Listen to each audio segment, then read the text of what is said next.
The king's retreat. After Liko Likonjo Namasoso, the earth trembled and the skies roared. The battle was won.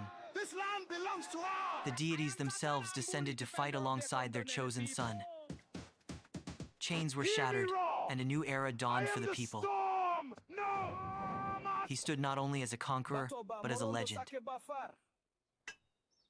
Yet, even in triumph, the warrior king's heart was restless. The blood-soaked fields whispered warnings of future storms. The enemy would not remain defeated forever. He knew the struggle for true freedom was far from over. Guided by the counsel of the gods and the wisdom of the elders, the warrior king resolved to lead part of his people away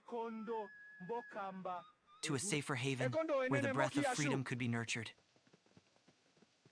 The flames of resistance would never again be extinguished. The road ahead, Nambuli's great migration. Victory brought honor, but the current lands are becoming crowded and strained. Whispers of unrest beyond the horizon trouble the minds of the elders. Go with the strength The of our need for a new ancestors, my frontier, son, a and true return road ahead, victorious. becomes clear. He names the promised land, Niaboso, Upper Balondo. With his father's blessing and his brother's loyalty, the path is set. The gods are invoked to grant protection upon the long and uncertain road ahead. The warriors begin meticulously sharpening their spears for the perilous journey. Hunters organize provisions, dried meats, grains, and water skins essential for survival. The preparations are complete. The air is thick with collective anticipation. The king steps forward to address his people before departure.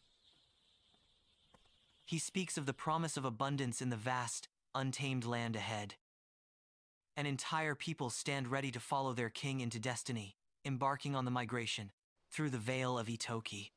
A leader trusts his own eyes before he trusts any rumor. He carries only a spear, his courage, and the blessing of ancestors. The road to Ngiabaso begins, where certainty ends. Stories cling to these trees like cobwebs and warning smoke. The Itoki feared, avoided, named in low voices. To reach Upper Balondo, one must cross their shadowed threshold. Alone, a man is vulnerable. A king accepts the risk. A hulking stone waits by the road like a sleeping beast. The ground trembles. The stone groans with a waking voice. Across the valley, the cry carries, a stranger has entered. He stands unflinching, announced but unafraid of what comes. The hidden encounter in Itoki Woods. Aware of a dangerous secret, Nambuli avoids the known path into the forest. The woods whispered of ancient rituals, but his resolve remained unshaken.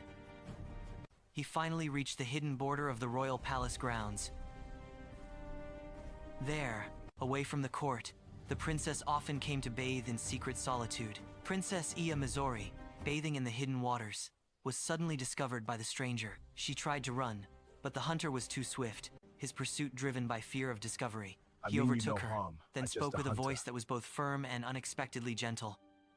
He declared, "I mean you no harm. I am but a lost hunter from a distant land."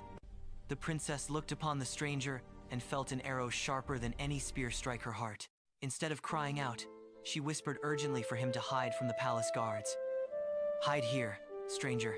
Wait for the sound of the flute that will be my signal of return." Trusting nothing in the land of the Itoki, he climbed high into a leafy tree to watch and wait. The promise of Itoki market. 30 minutes passed, and the princess returned with food and fresh palm wine. Hidden in the dense foliage, Tata Nambuli watched her every move. Seeing she was alone, the elder warrior stepped forward cautiously. I will be back. The princess offered a After warm 7 welcome and Itoki invited him market to days. share the meal. Your food Though hungry, tastes good Tata like your Nambuli looks. hesitated, his wariness overriding his appetite. Sensing his deep unease, Mule she took the mambayo first nawa. taste of the food and wine. This selfless act of goodwill slowly calmed his deep-seated suspicions.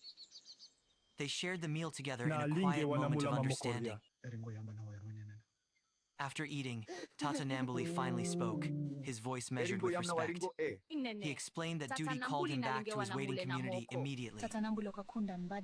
He made her a solemn promise to return one season later at the Itoki market, precisely at sunrise. The warrior king bid farewell, as the forest seemed to whisper secrets of their next encounter. The warrior's choice. A Belando Bantu dilemma. After crossing the Itoki lands, Tata Nambuli arrives in Lobe town. He makes his way directly to the magnificent king's palace. He requests an audience with the mighty King Owo Nanyi. Tata The king Nambuli agrees to receive the visitor wanambaga. from the Itoki community.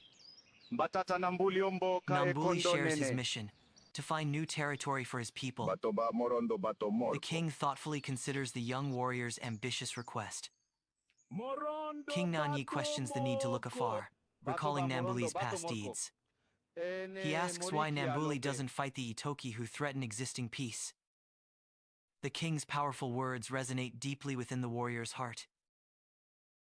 He realizes the path of a warrior involves more than just conquest.